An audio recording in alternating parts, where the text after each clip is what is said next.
Welcome to Crypto Sapiens, a show that hosts lively discussions with innovative Web3 builders to help you learn about decentralized money systems, including Ethereum, Bitcoin, and DeFi. The podcast is for educational and entertainment purposes only, and it is not financial advice. Crypto Sapiens is presented in partnership with Bankless DAO, a movement for pioneers seeking freedom from the limitations of the traditional financial system.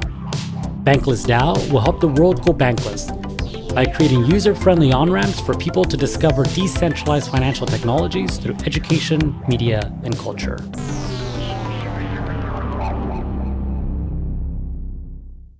Hello, everyone. I'm your host, Humpty Calderon, and today I'm chatting with Kevin Owocki, founder and CEO at Gitcoin, a platform where you can build and fund the open web together.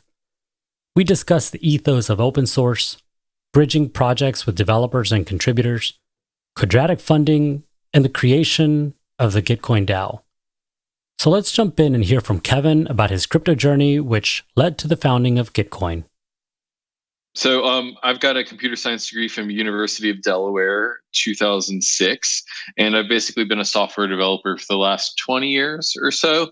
I got ushered into corporate America when I first started my career, and I just didn't know startups were a thing.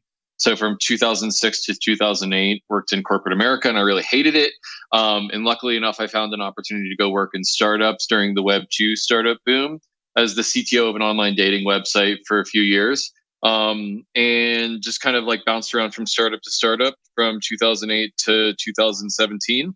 And everything that I ever did was built on top of open source software. I later learned that open source software creates $500 billion per year in economic value. This is before crypto networks, $500 billion per year. So more probably now that crypto networks exist. And software developers that are working on open source were just working nights and weekends away from their family as a passion project. And I just think that asymmetry between value created and value captured for open source is just crazy. And so I started Gitcoin in 2017, thinking that maybe, hey, crypto would be an opportunity to right this wrong. And Gitcoin is a place where software developers can get coins if they're working on open source software. And the hunch was basically we now have billions of dollars of capital in this open source financial system. The money that used to go to some back office on Wall Street in the old financial system is now going to go to open source software developers. So there's more opportunities to get software developers rewarded for their work in open source. And so, Gitcoin's just a place that you can get coins if you work on open source. And we've done about $30 million worth of value transfer to open source software developers in the last 4 years that Gitcoin has existed. Wow. Thank you. Thanks for that introduction to you, too. I think we've had a few conversations that the first time that I get a bit more detail as to your background and how that fed to your desire to, capture and distribute value to those that are creating these systems that are valuable to everyone. Totally. It's really amazing. Just every time I've started a startup, I don't build my own web server. I use Apache or Nginx. Every time I build I never built a database. I just use Postgres. So it's we're really standing on the shoulders of giants with open source. And I think we kind of take it for granted a little bit. That's great. That's great context, because I think that that's exactly what Gitcoin is trying to solve, right? Is trying to reward these people or at least, elevate them, give them more visibility so that people can recognize the people that are building this. And you're right. I come from a IT background myself, which, I don't necessarily always talk about. And there is a lot of value, especially in the private sector, from these open source systems, with Linux, Red Hat, all of these different systems that are utilized, at the institutional level, at the server level. So there's definitely a lot that this is contributing to, and it's wonderful to see that Gitcoin has recognized this and is facilitating that, that development as well. So, give us a quick intro into just what is Gitcoin and how can people get involved, both on a project level, if you're trying to come in and as a developer contribute your time, your resources, a project that wants to support this type of development. How do people get involved? Well, so I would describe us as a double-sided market that connects people who want to get coins to people who want to get access to software developers, and increasingly many types of knowledge work, designers, illustrators, animators, copywriters. And basically, so we've got two primary products. The first is like a bounty hackathon product where the basic use case is that someone puts up a bounty and the bounty will say, hey, if you do X, then we'll give you Y coins in exchange for doing it. And about $11 million has been transferred through bounties and hackathons.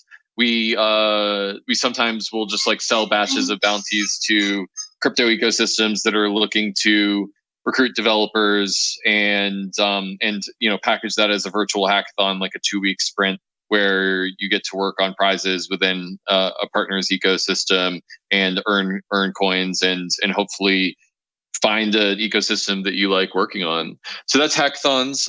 The second project, their like way of earning that we have that's really taken off is Gitcoin grants. So hackathons are like, if you do X, I will give you Y coins. And grants are like, hey, I'm already doing X and I would like to raise Y coins for doing it. And so it's just a way of rewarding people who are already doing great work in the space. And sort of the magic with Gitcoin grants is that it's a crowdfunding platform. And 2 weeks per quarter, we run a matching campaign where contributions to open source on Gitcoin grants are matched by a central matching pool.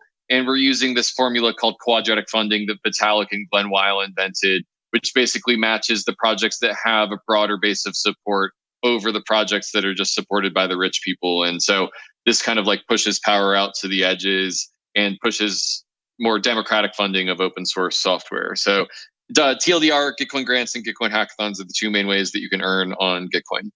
Yeah. So I think for many of us in this space, hackathons are pretty familiar. If we haven't taken part in one, we certainly have heard about them.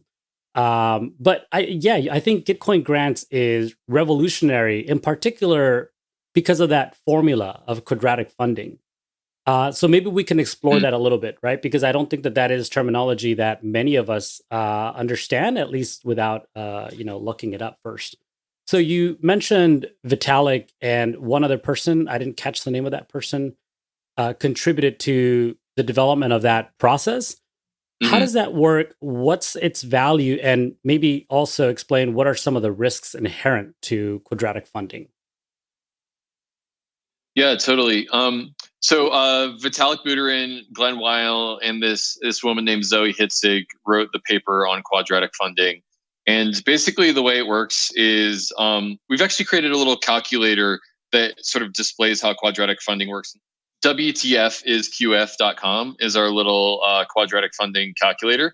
And what I'm doing here is I'm basically, if I put into this little calculator, Project 1 raises $10 from one contributor, and Project 2 raises $10 from 10 contributors, then Project 2 is going to get way more of the matching pool because it's supported by a broader base of the community. And that's really powerful because if you want to fund public goods, really, and you want to do it in a democratic way, you want to, instead of like, if we were doing a one-to-one matching, then all of the matching funds would just go to what the rich people like.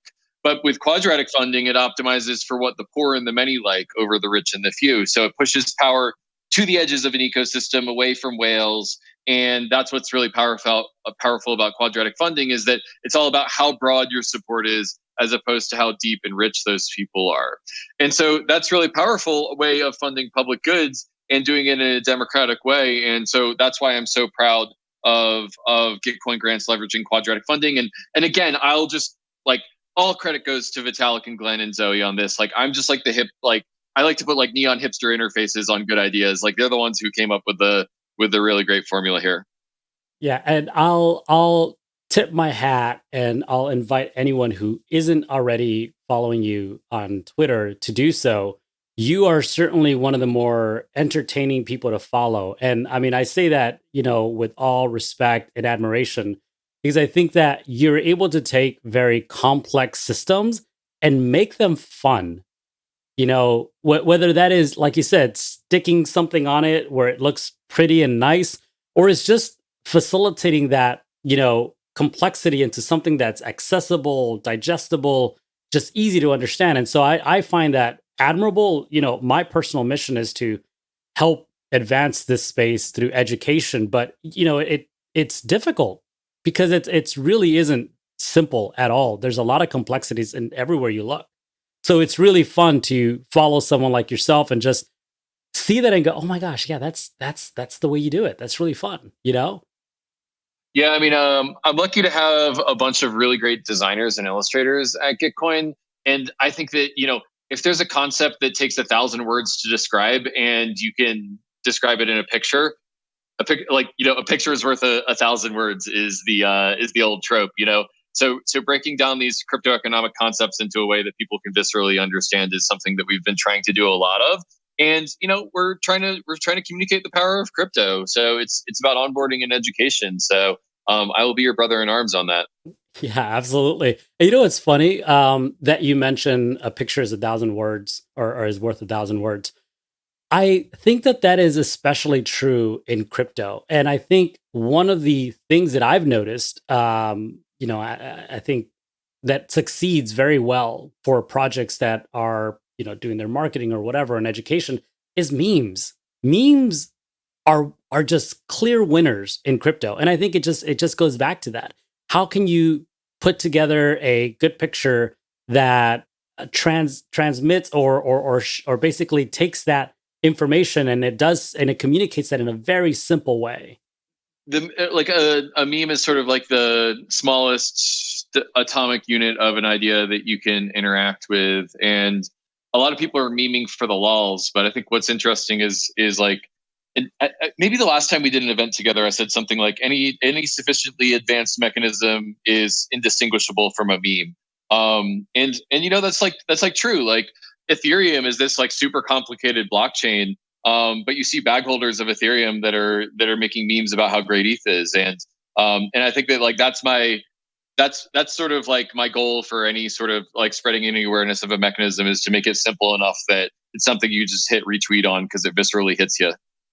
Yeah, no, absolutely. I mean, exactly. You, especially images, I think, and maybe I don't want to get too far away from our conversation, but maybe that's one of the reasons why NFTs are so visceral is, you either like it or you don't. And sometimes even if you don't like it, it does something. It causes a reaction inside of you that is just primal. And then you react to it. And that reaction, I think, is extremely valuable.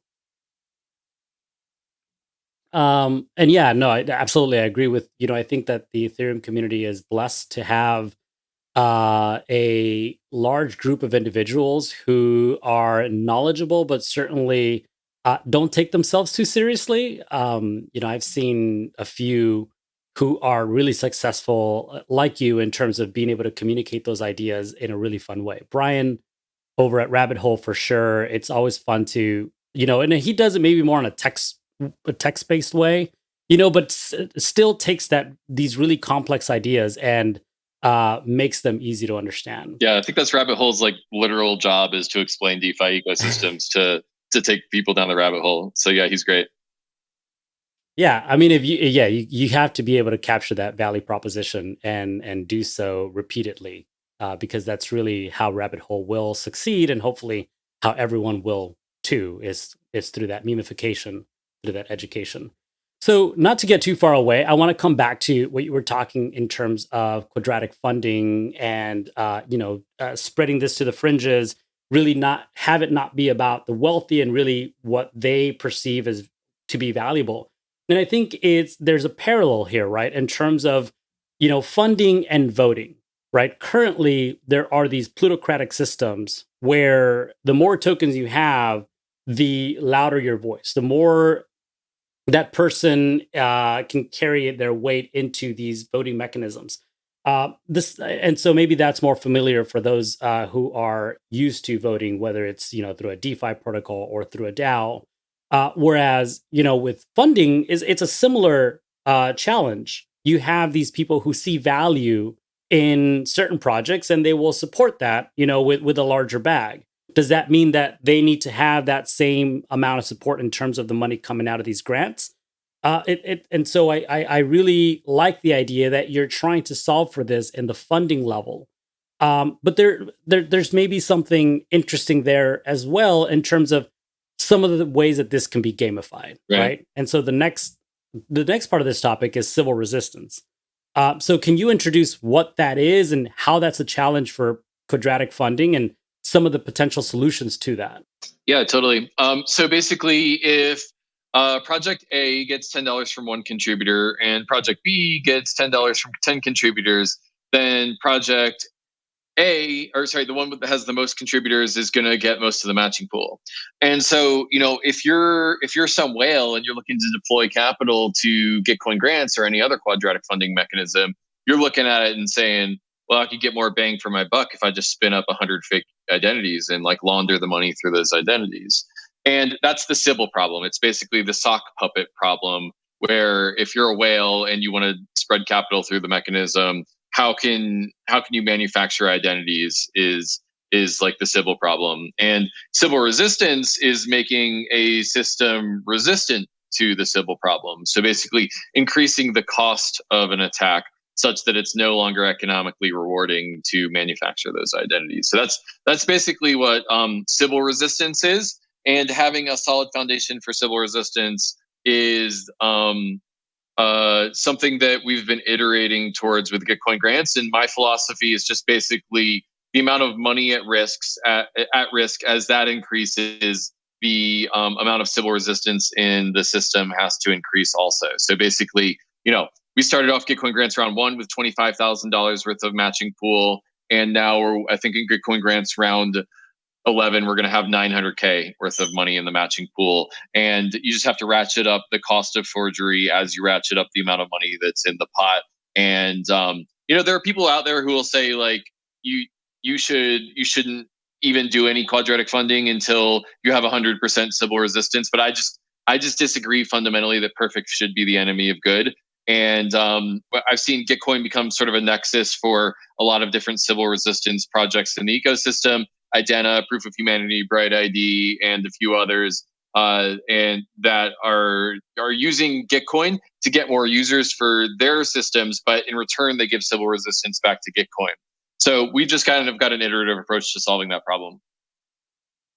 No, it's wonderful. So for any one here in the audience that is interested in seeing how that works, you have to set up your DID in this case, either using any of the protocols that are built into or connected to Gitcoin.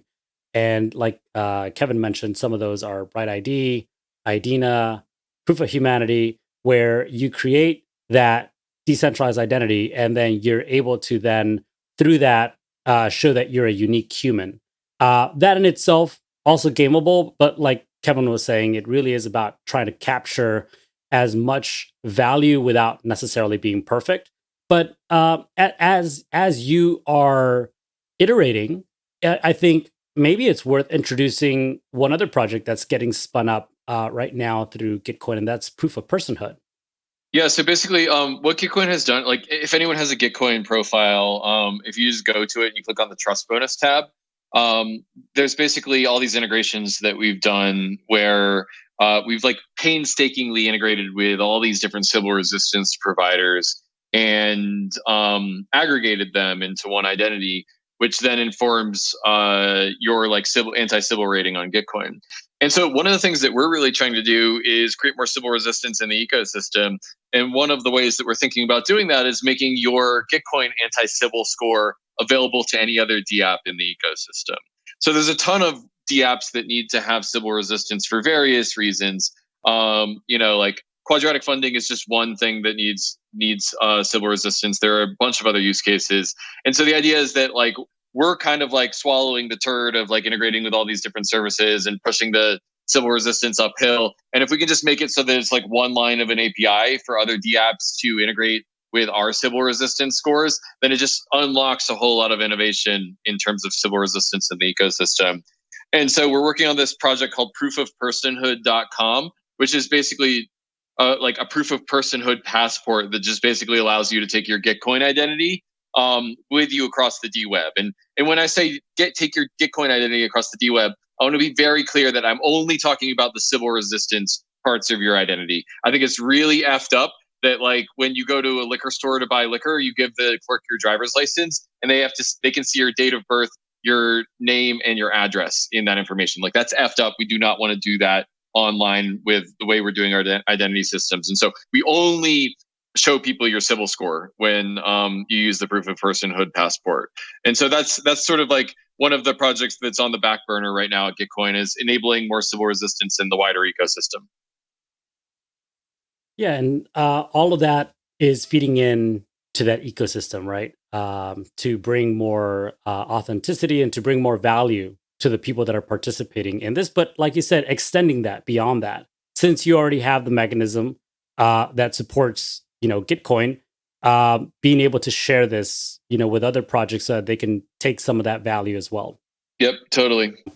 So I think we've reached a good point where we can transition into the DAO and some of the the reasoning for wanting to decentralize Gitcoin and that path to decentralization. So what sparked the decision to take with something that works, which is Gitcoin, and saying, you know what, let's start the process to decentralizing Gitcoin? Yeah, well, I launched Gitcoin in 2017, back when everyone and their mother was doing ICOs. And I'm super proud that we didn't launch a token and we just focused on community and like creating a use case that people loved. And so, for me, it's always been about that mission of growing and sustaining open source and specifically the creators that have started like depending on Gitcoin for their next gig and for how they're earning. And like I was at ECC this year, and there was like maybe a dozen and a half people that came up to me, and they're like, "Yo, this is how Gitcoin impacted my career," and that's like that's a profound moment to be having this impact on all these different lives. And so like one of the things that we kind of learned over the course of 2017 to 2020 was like, oh my gosh, there's a ton of governance problems here. If we're going to try to be a foundation of how people earn and how open source is funded, then we need to be more credibly neutral and we need to be governed by the community that we served. And if we're going to be a centralized company, then there's some problems with basically whether we're in service to our mission or if we're in service to something else. And I think you see this problem with Upwork and a lot of the gig economy apps out there where they've just like the standard way that a Web2 or like a gig economy app works is that they work really hard to attract users when they're first launching, and then they hit this network effect where like on Uber, every driver that joins the network makes it better for every user on the network, and every user on the network makes it better for every driver because it's like more customers, and so that's called a network effect. And a lot of these Web2 apps, when they hit this network effect, are will just like they'll start like, oh, we're inevitable now, and they'll start extracting from those users that they work so hard to attract. And I really didn't want that to be the fate of Gitcoin. I've run marketplaces in the past. I know basically the path that goes, and it just felt like it felt like becoming a DAO was a better way to go for Gitcoin than being a company. And the key point here is consent of the governed is the foundation of any legitimate governance. So basically, we want to be governed by the community that we served. And so basically what we did was we released GTC, which is the Gitcoin token, and it's a way of governing the Gitcoin network. And like, in 2017, we didn't launch a token because we had nothing to govern. But in 2021, we got governance problems coming out of the ears. Like, is this person a Sybil attack? There's a dispute on this bounty. How do we resolve it? Things of that nature. And so by encapsulating the governance rights in a governance token and then releasing a DAO, that was the first step in decentralizing the governance of the platform. And now we're working to decentralize the actual product itself, both in terms of the development of the product and the computation of the product. And so that's GitcoinDAO. It just launched in May, and it's a way that you can have access to the governance rights in the DAO. And I'm super proud that we're going down this route of progressively decentralizing. Yeah. So I find it only appropriate that we started this conversation with you mentioning that, what GitcoinDAO, or excuse me, what Gitcoin does is distribute, these funds out to the fringes in terms of being able to reward these developers.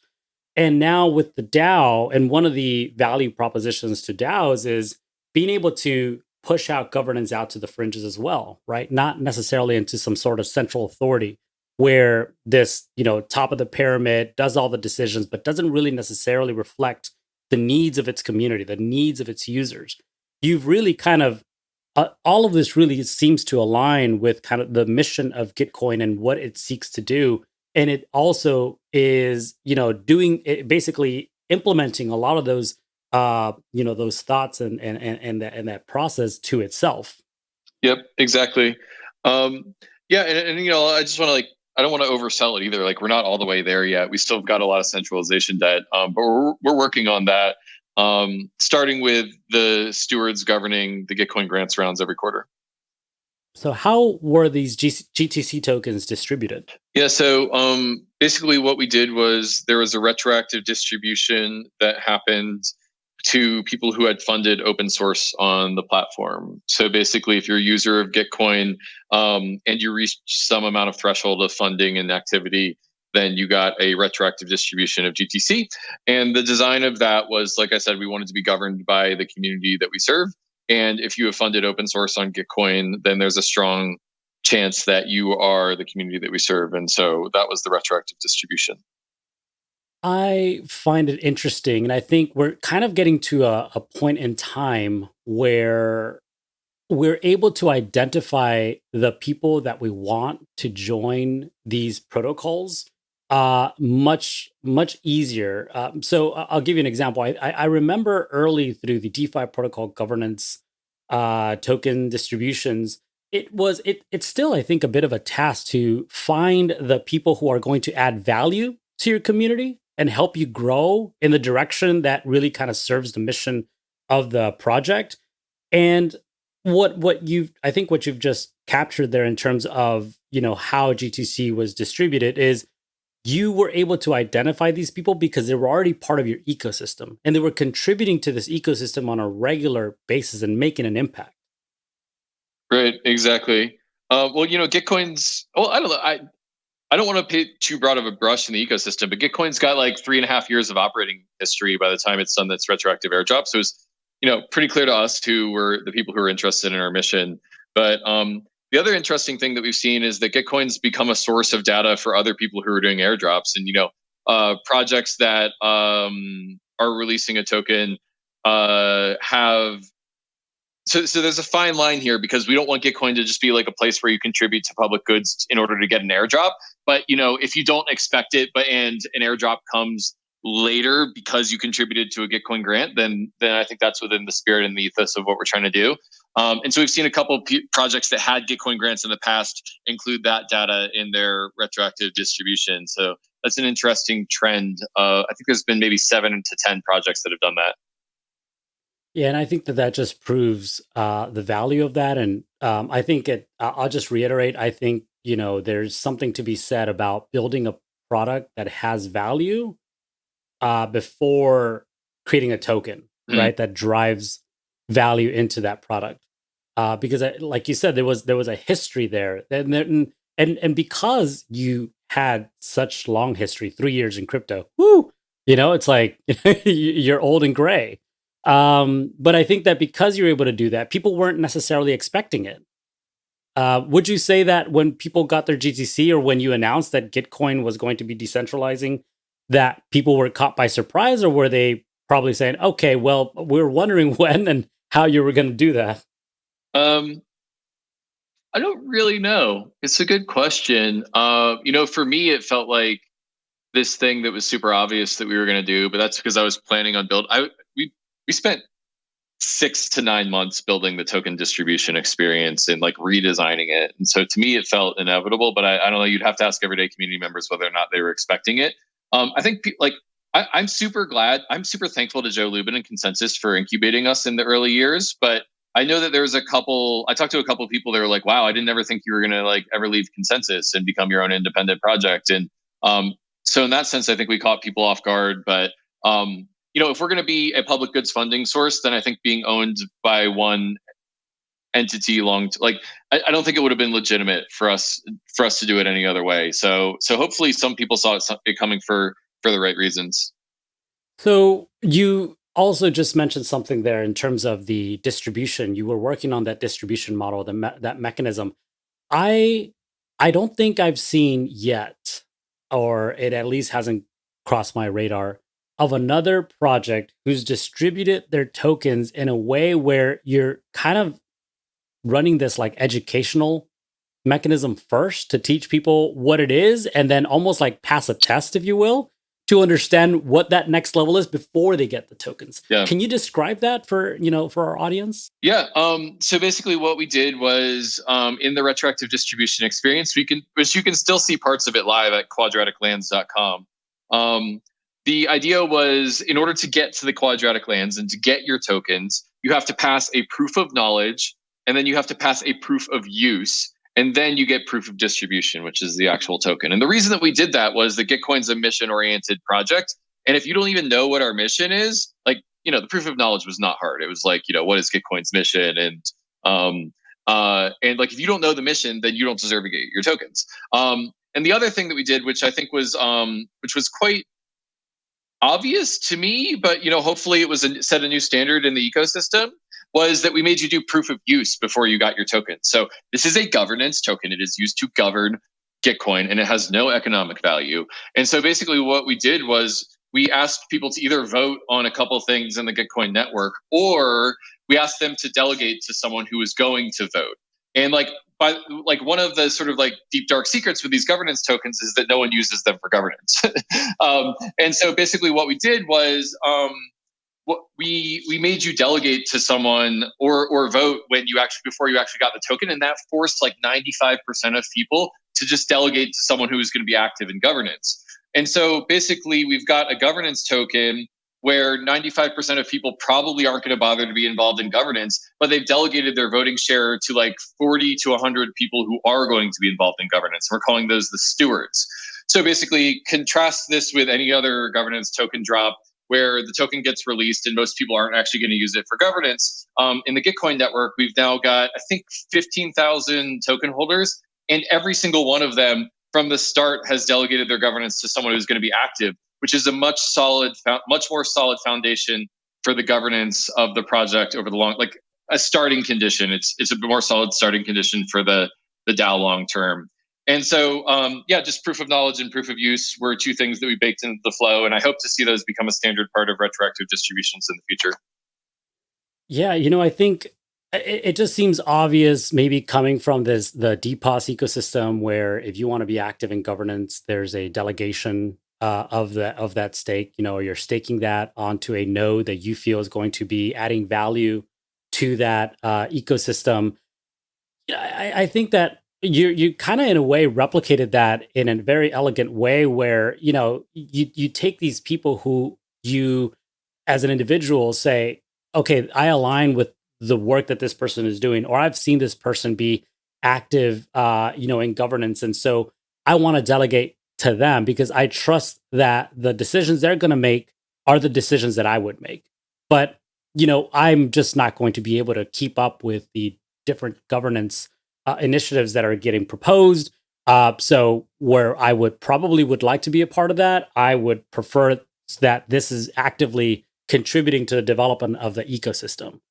And I'm guessing, I don't have any numbers in front of me, but I'm guessing that governance in terms of how many of these tokens are being used, I'm not talking about the GTC ecosystem, but other ecosystems, has to be very low. Because like you're saying, the token itself isn't necessarily always used for governance. Instead, it's probably used for some sort of market speculation or whatnot. But I think that is a wonderful way to incentivize or increase that participation. Yeah, or like the other outcome that I've seen is that like only the whales will be active in governance because they're the ones who can actually sway the vote. And so I'm just super proud that in Gitcoin governance, like there are people who have aggregated hundreds or in some cases over 1,000 people that are delegating to them, and that's where their base of power comes from. And so I'm pretty proud of that. Yeah, and so if anybody had the GTC token today, how do they go about starting their journey into GitcoinDAO governance? Mm-hmm. Well, the social layer happens on gov.gitcoin.co. That's where proposals are posted. And then from there, typically a proposal will go to Snapshot, which is kind of like an off-chain voting mechanism. You don't have to spend any gas to vote on Snapshot. And then if it passes Snapshot, it goes to Tally, which is kind of like a UI for compound style governance forums. It's at with tally.com. And so if like that's where the tokens can actually be released from the treasury, is if with proposals on Tally. So I'd say that those three places are the three places that you can kind of get involved and use your GTC for governance stuff.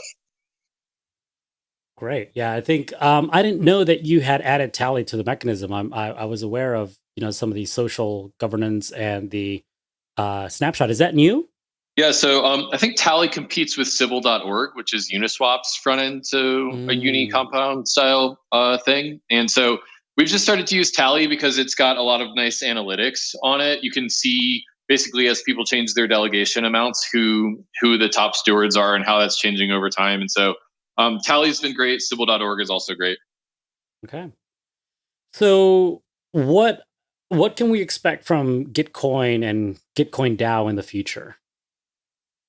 Right. Well, I will just note that, well, for this entire conversation, but specifically this question, I am the founder and CEO of Gitcoin Holdings, which is the project that got Gitcoin's mission off the ground. But I expect as more and more things get DAOized, that I'm just another node in the network, and I'm someone who has a lot of context to share. But when I answer your question, it will just be my thoughts and opinions as one person in the network. And my sharing it should not be seen as a dictum of what the DAO needs to do. It should only be a way of sharpening my thinking and cross-pollinating thoughts with other, I guess, like nodes in the network. I'm using air quotes over here.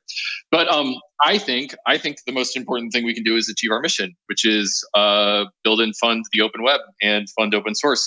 I am super proud that we have created $30 million worth of rewards for open source software.